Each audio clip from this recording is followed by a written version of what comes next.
तो अस्सलाम वालेकुम dear student. So my first topic is trigonometry. और मेरा ख्याल है कि अगर तुम्हें मेरी आवाज़ क्लियर आ रही है तो ठीक है, नहीं आ रही तो मैं इसको थोड़ा सा नीचे करूँ। आवाज़ आ रही है क्लियर? चलो फाइन। तो देखो ट्रिग्नोमेट्री को मैं तोड़ देता हूँ वर्ड में ना, ट्राइगोनोमेट्री कर देता हूँ, ट्राइगोनोमेट्री। और ट्राइगोनोमेट्री को तोड़ के मैं पहले एक जगह पे लेकर चले जाता हूँ जो कि अमेरिका की बड़ी मशहूर बिल्डिंग है, पेंटागन। पेंटागन पर बड़ा एक तुम्हें पता है एक अटैक हुआ था और बड़ा वो एक सिलसिला चला, और उनकी मिनिस्ट्री ऑफ डिफेंस की सबसे इंपॉर्टेंट बिल्डिंग वही है। उसको पेंटागन क्यों कहते हैं, कोई बताएगा मुझे? 5 sides and 5 edges, यानी 5 कोनों वाली फिगर जो होती है, अ figure which has 5 vertices is called pentagon. तो सर्किल के कितने वर्टिसेस होते हैं भाई? हैं? सर्कल के कितने होते हैं? सर्कल के इंफिनिटी, इसको हम काउंट ही नहीं करते, उसको कोई एज ही नहीं होती, राइट? तो इसी तरह से अगर 4 कोनों वाली होगी तो क्या कहते हैं? टेट्रागोन। तुमने देखा हो मिल्क पैक, टेट्रागोनल पैक, 4 कोनों वाला डब्बा। इसी तरह से जब हम कहते हैं ट्राइगोनोमेट्री, इसमें 3 कोनों वाली figure, so a figure which has 3 edges, so definitely it has 3 sides as well. अगर 3 edges है तो 3 sides भी होंगी डिसाइडेड। अब सिर्फ ये होता है कि पेंटागन के जो 5 कोने, हर के अंदर कोई डिफरेंट बिल्डिंग्स होगी, डिफरेंट एरियाज होगा, डिफरेंट डिपार्टमेंट होगा, उसका कोई ना कोई तो नाम होगा। ऐसा तो नहीं है कि कोई बंदा एक जगह गुजरा तो वही काम दूसरी जगह हो रहा है, वही काम, उसकी चेयर्स 5 कोनों पे नहीं लगी होगी, किसी एक जगह पे स्पेसिफाइड उसकी पोजीशन होगी जहाँ पर उसने जाना है। इसी तरह से इसकी भी कोई ना कोई एलोकेशन तो होनी चाहिए ना। तो अलॉटमेंट के तौर पर हम इसको कह देते हैं A, B and C. Usually we write alphabets by sending in anti clockwise way. Clockwise भी कर देते हैं, बट जब तुम बड़ी क्लासेस में जाओगे तो तुम्हें पता चलेगा एंटी क्लॉकवाइज लिखते हैं इसको। So A B C anti clockwise way. So these are the 3 edges और the vertices of a trigon, यानी 3 कोनों वाली फिगर के 3 कोने हैं। अब जब 3 कोने हैं तो अगर इसमें सिर्फ इस कोने की बात करूं तो ये कोना 2 लाइनों से बना हुआ है, 2 straight lines है। So the measurement, angular measurement between these 2 line is called angle. ठीक है, तो इसको मैं कह देता हूं एंगल है। This one is angle B and similarly this one is angle C. ठीक है, काम तुम्हारा भी। तो now we need to set some specific letter for the reference of the sides. Sides को भी तो कुछ ना कुछ शो करना है। तो यूजुअली हम साइड्स के लिए ऑपोजिट का वर्ड यूज करते हैं। एंगल ए ये रहा, इसकी ऑपोजिट साइड पर ये साइड है, इसको हम कहेंगे स्मॉल सी। एंगल सी के स्मॉल सी। ए ये रहा, इसकी ऑपोजिट साइड ये रही, that is a small a. B ये रहा, इसकी ऑपोजिट साइड ये है जिसको हम कहेंगे स्मॉल बी। तो यूजुअली हम शो करते हैं वर्टिसेस को और एंगल्स को कैपिटल लेटर से और साइड को स्मॉलेस्ट लेटर से। अब ये क्वेश्चन बहरहाल हमारा हो सकता है कि सर आप इसको ऑपोजिट क्यों कह रहे हैं, आप इसी को क्यों नहीं कहते थे? देखो, बिल्डिंग के बराबर वाली बिल्डिंग एडजेसेंट बिल्डिंग है, रोड क्रॉस करके जाओगे तो ऑपोजिट आएगी। तो अब अगर मुझे यहाँ पर जाना है और ये सारा का सारा पॉन्ड है, इसमें पानी भरा हुआ है, तो मुझे स्विमिंग करके जाना पड़ेगा। हाँ, अगर मुझे यहाँ आना होता तो मैं यहाँ से वॉकिंग करता हुआ जाता किनारे किनारे पर, इसके लिए मुझे क्रॉस करना पड़ेगा। तो ऑपोजिट का मतलब होता है कि उसके बीच में और एंगल के बीच में स्पेस होना चाहिए। ये तो साथ रखा हुआ है ना इसकी, यानी वो 2 लाइन्स जिनके अंदर एंगल रखा हुआ है उनको छोड़कर जो तीसरी होगी दैट इज कॉल्ड ऑपोजिट। तो एंगल तो इन दोनों से बन रहा है, इन दोनों को छोड़ दो, यानी विक्ट्री का वी निकाल दो, राइट? और विक्ट्री के वी के बाद जो बच रही है वो इसका ऑपोजिट हो गया। तो ए की विक्ट्री ये बनी, ऑपोजिट क्या हो गया? ए हो गया स्मॉल ए। बी की विक्ट्री ये बनी, इसका ऑपोजिट क्या हो गया तुम्हारे पास? ये स्मॉल बी हो गया। और सी की विक्ट्री ये बनी, तो इसकी ऑपोजिट कौन सी आ गई? ए बी, दैट इज सी।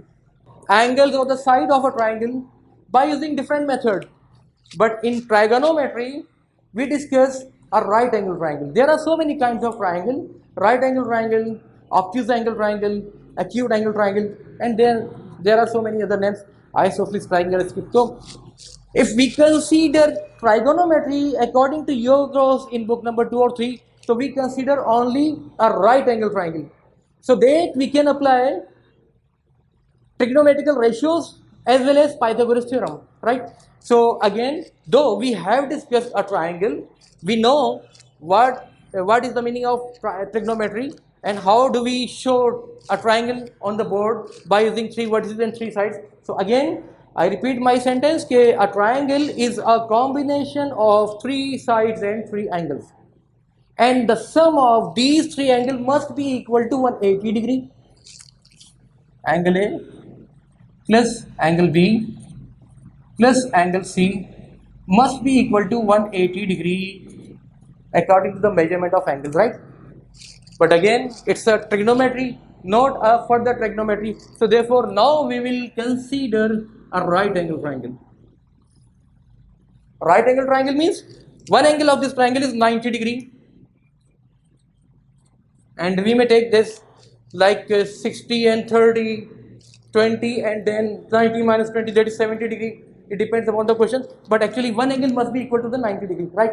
यहाँ तक बात होगी. But we do not show 90 like this. हम इसको इस तरह से show नहीं करते. तो कैसे show करते हैं? क्योंकि आप मैथमेटिशियन हो तो आपको पता होना चाहिए कि यहाँ पर 90 नहीं लिखा हुआ था, यहाँ पर कर्व नहीं होता, यहाँ पर एक छोटा सा स्क्वायर बना हुआ होता है, which is showing that this triangle is a right angle triangle. Got it, मेरे भाई? Now we have a right angle triangle. We are going to discuss, or we are going to explore this right angle triangle in sense of three sides and three angles. We need to find, we have to explore sides and angles of this triangle, right? So again, we do mention this like A, B, and C, and this side will be considered as, if I consider this angle, ये मेरी consideration है, right? Then I will consider this as base, which is adjacent of a triangle. I can consider this as perpendicular, which is opposite of a triangle. I can consider this line as hypotenuse, which is the angular side. Remember, hypotenuse always makes angles less than 90 degrees. देखो यहाँ पर ये दोनों base and perpendicular always make 90 degree angles with one another. एक दूसरे के साथ base और perpendicular, adjacent और opposite हमेशा 90 डिग्री बनाएंगे. हाइपोटेन्यूज किसी के साथ भी नहीं बनाएगा, राइट? और दोनों 90 से छोटे होंगे, क्योंकि 90 तो यहाँ आ गया, बचा ही 90 है.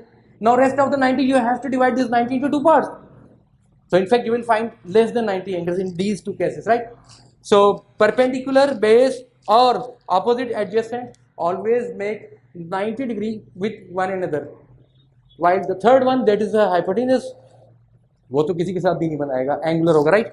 So now we have three sides and we consider this angle. If we consider this angle, then this side is regarded as base. If we consider this angle, then this would be a base and this would be a opposite side, perpendicular. ठीक है ना भाई? देखो ना, वो एक, sorry to से, उर्दू में एक मुहावरा है, एक जुमला है और एक शेर है, जिन पे तकिया था वही पत्ते हवा देने लगे. तो आप जो तकिया रख रहे हैं ना, दैट इज एडजेसेंट. इस एंगल को इस तकिए पर रखा है आपने, ये तकिया एडजेसेंट होगा.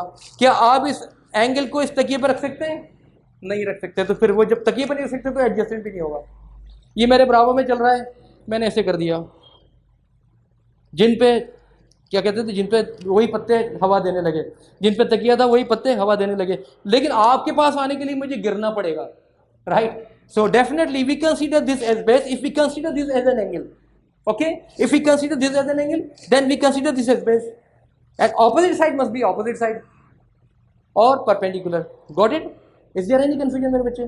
Now we have decided that we have three sides and three angles. We may also take this as small a, small b and small c, लेकिन मैंने यहाँ पर डायरेक्ट ही लिख दिया, base, perpendicular, hypotenuse, right? Now we have a formula by which we can find a side. Actually over here, A, B and C, these are three angles, and BC and CA and BA, all these three are sides. So we have a formula, Pythagoras theorem, which shows कि जनाब AB modulus squared equals to BC modulus square plus CA modulus square. Modulus means absolute value. We cannot find minus in this bracket because of this power, which is even number. If over here we have an odd number, we can take as minus, but even number always give you a positive sign. ठीक है? तो तुमने क्या किया, hypotenuse को पहले रख दिया, परपेंडिकुलर बेस को प्लस कर दिया और तीनों के ऊपर पावर लगा दिया. That is called Pythagoras theorem. So you may use a word that hypotenuse square equals to adjacent square plus opposite square, or hypotenuse square is equal to base square plus perpendicular square, got it. तो ये तो हो गई एक बात जिसमें हम कह सकते हैं कि by making hypotenuse as a subject, we can find hypotenuse if you are given base and adjacent, base and opposite, ठीक है। In order to make BC as subject, we have to move something from left to right or from right to left, ठीक है। तो एक काम करते हैं, BC को तो वहीं रखे रहने देते हैं, मैंने इसको यहाँ पर लिया, AB को यहाँ लिखो जैसे लिखा हुआ है, और ये इसको यहाँ से मूव करके यहाँ पर ले जाओ, that is minus C of A square, got it मेरे बच्चे। आगे बात सुने, if you move this C, we have two sides an equation, if you move something from left to right, we do change sign of the variable, right, we do not change power sign, बस variable को तुम change कर दोगे sign के साथ। अगर यहाँ plus हो रहा है लेफ्ट हैंड पर तो वो माइनस हो जाएगा, अगर माइनस हो रहा है तो प्लस हो जाएगा, इवन अगर मल्टीप्लाई हो रहा है तो वहाँ जाकर डिवाइड हो जाएगा, अगर डिवाइड हो रहा है तो मल्टीप्लाई हो जाएगा। Remember we are discussing an equation, यहाँ तक बात क्लियर होगी। Now second case, in this case we can find BC। Now how do we find CA, please tell me, CA कैसे निकालूं मेरे बच्चे? CA, we have to find CA और we have to make C as subject। Remember, in O level paper you will see a question in your paper by making CA और फलाना as a subject, solve the inequality और equations। तो आपको subject बनाने के लिए इसको left पर लाना पड़ेगा, अकेले रखना पड़ेगा। Now CA is subject, अब क्या करूं बताओ, बताओ क्या लिखूं, राइट, इसके स्क्वायर हटा दिया, now we may use this as under root, यहां से हटा दिया, why do we use this vertical lines? Can anyone say कि we can find bases -3, -4, -5? Because we cannot take distance with minus sign. We can take displacement as minus, but we can't take distance as minus. Why? This is the difference between scalar and vector quantity. Scalar quantities has only magnitude plus, and vector quantities has not only magnitude but also direction. अब मैं जैसे कहता हूँ कि मैं कितना चल रहा हूँ भाई, 1 फुट 2 फुट एंड ये 3 मेरे पास ये फीट हो गया, राइट। अब 3 हो गए और मैं डिस्टेंस के वो कर रहा हूँ 1 2 एंड 3 + 3 6 फीट में चल दिया, राइट, डिस्टेंस हो गया 6 feet. It's a vector quantity, scalar quantity, scalar quantity, distance है ना, but my displacement is still 0, y, +3 and -3। So in terms of displacement, my displacement is 0. In terms of distance, my distance is 6 metre. Why? क्योंकि मैं वहाँ पर minus नहीं ले सकता था, जब मैं वापस आया तो डिस्प्लेसमेंट के लिए -3 लगा दिया। तो डिस्टेंस कैसे होगा, डिस्टेंस ये हो रहा है 3 + 3 = 6 फीट, और डिस्प्लेसमेंट कैसे हो गया भाई, यस, +3 एंड -3 दैट इज 0। एक बच्चा बड़ा चालाक था, अब्बा को बेवकूफ़ बनाता था।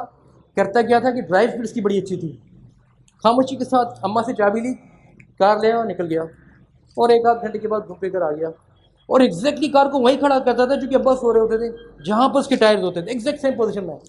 जाहिर है कोई भी नहीं पकड़ सकता उसको। कुछ दिनों तक ये सिलसिला चलता रहा।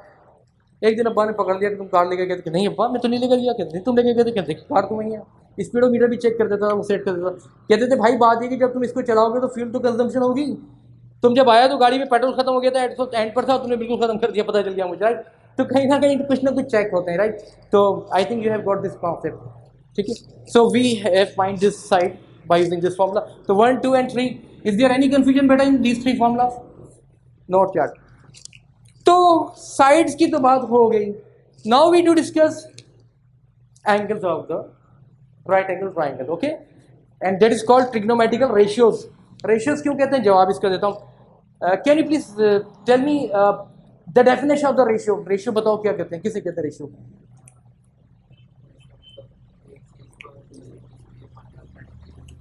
कि कोई चीज को दूसरी चीज से फाइंड आउट करने के लिए, मतलब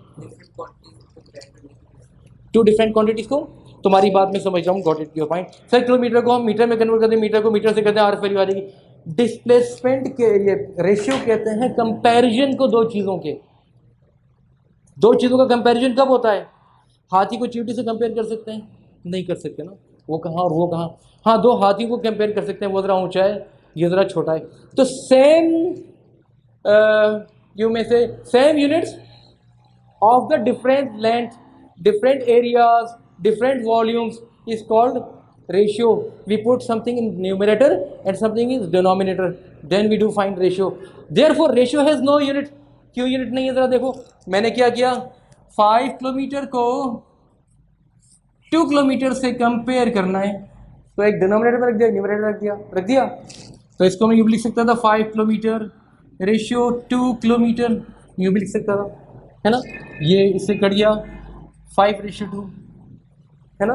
ये इससे कट गया 5/2, ठीक है। अब ये रेशियो हो गई, there is no unit between these two numbers और विद दीज टू नंबर्स, ठीक है। आगे बात समझे। इसकी मिसाल मैं तुम्हें देता हूँ। अब्दुल रज़ाक बहुत अच्छी क्रिकेट खेलता था, अभी मैं देख रहा था टीवी पर, उसका इंटरव्यू आ रहा था। अब्दुल रज़ाक को मैं आफरीदी से कंपेयर कर सकता हूँ कि वो भी हिट मारता था, आफरीदी शायद ज़्यादा अच्छी हिट मारता था। तो ये रहा आफरीदी, ये रहा अब्दुल रज़ाक, ठीक है। अब आते हैं जरा दूसरी तरफ चलते हैं। ये मेसी है और ये अब्दुल रज़ाक है, मैं इनको कंपेयर कर सकता हूँ? क्यों नहीं कर सकता? है तो दोनों इंसान।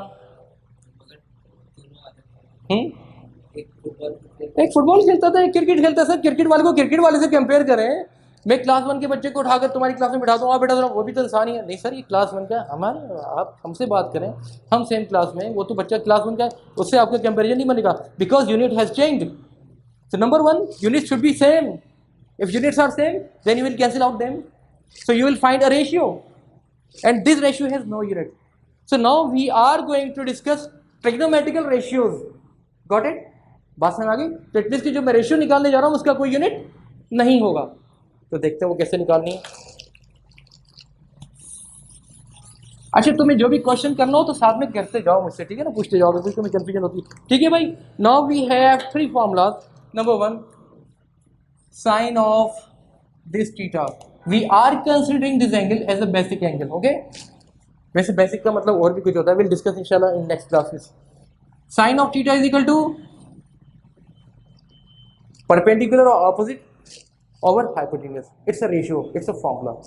So P E R P over H Y P, it's a ratio that is called sine ratio. The ratio of sine is perpendicular upon hypotenuse. Centimeter, centimeter, kilometer, kilometer, millimeter, millimeter, cancel. Therefore, we say this is a trigonometrical ratio, right? Number 1. Now, number 2, cos of theta. Definitely base or adjacent over hypotenuse. It's a second ratio, right, beta? Now, third one, tangent of theta equals to, yes, please tell me. Give it up. Adjacent upon hypotenuse.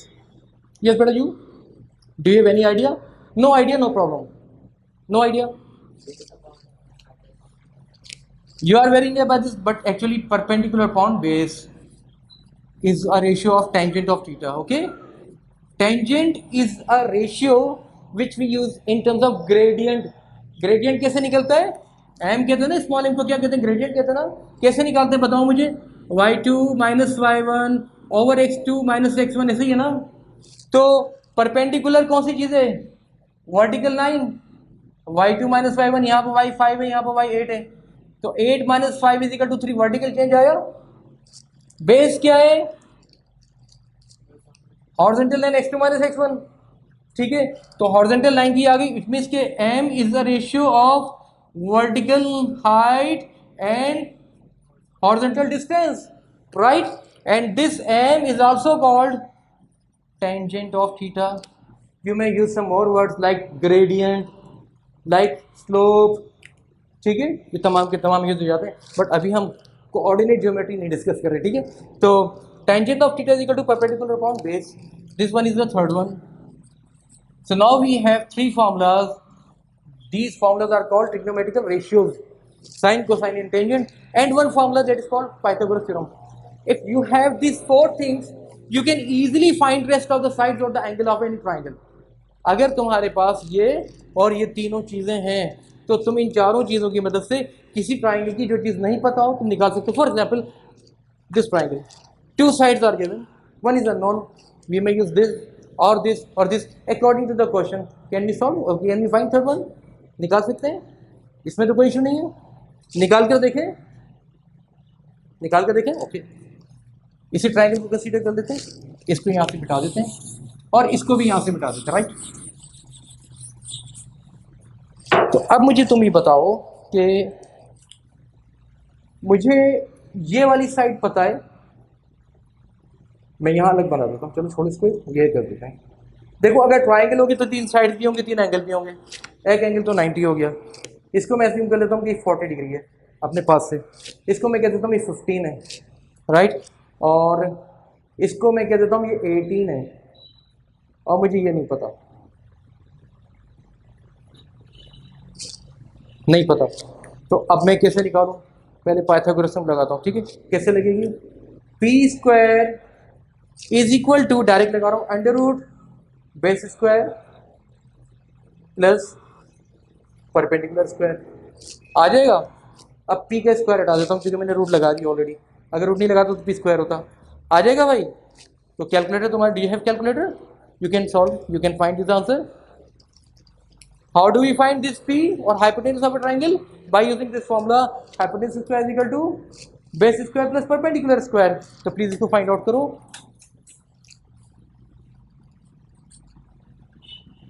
ये 40 भी मैंने यहाँ से मिटा दिया अभी फिलहाल, मैं तो 40 भी छोड़ दूँ मैं।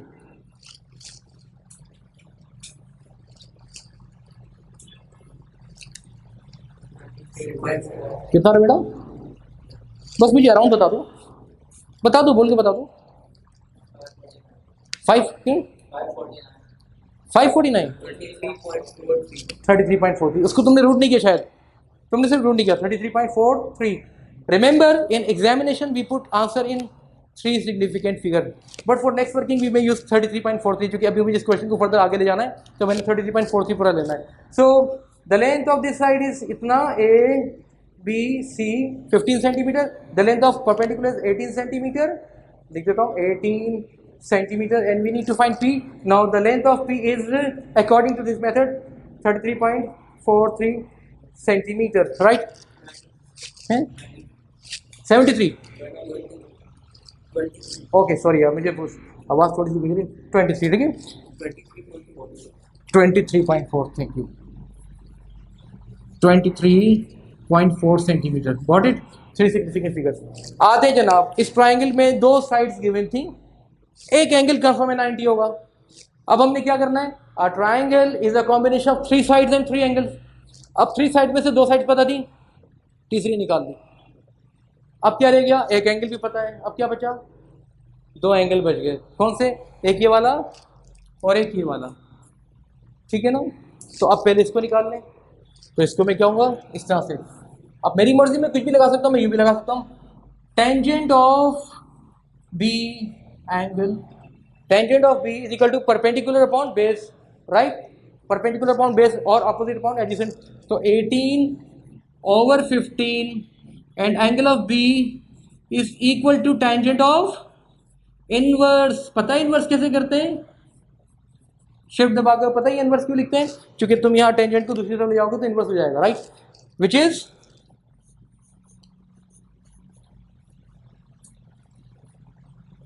कितना आ रहा है बच्चों मेरे, 50.2 डिग्री, राइट।